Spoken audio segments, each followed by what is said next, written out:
يا سلام، بص شعرها مزيت ازاي. بعد كده جابت المنتج بتاع تشي جلام ده، التزييت راح، وبص شعرها بقى فيه فوليوم وبتاع. مين بقى يصدق الكلام ده؟ انا طب رحت جبت. يلا بينا نجرب الكلام ده.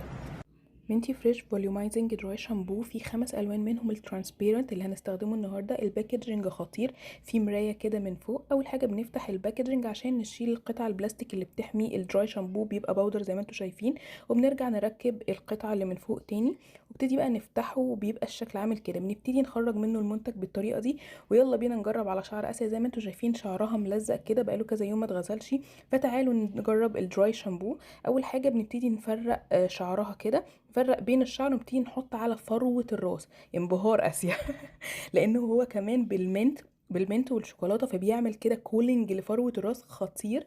تمام. وبعد ما بنعمل الخطوات دي بنبتدي بقى نفرك فروه الراس كويس جدا كاننا بنغسلها. وبصوا يا جماعه، الفوليوم بيبتدي يظهر على الشعر بسرعه جدا. زي ما انتم شايفين تحسي كأن فعلا غسلتي فروه راسك، شعرك بيبقى فيه فوليوم كده تحفه. بتهيألي الفرق باين. بصوا هنا الشعر بقى كأنه كده فيه فوليوم وحلو جدا، وهنا ملزق زي ما هو. بجد الفرق خطير، يعني الفرق واضح جدا، وريحة الشعر بقت خطيرة، بيخلي ريحة الشعر حلوة جدا.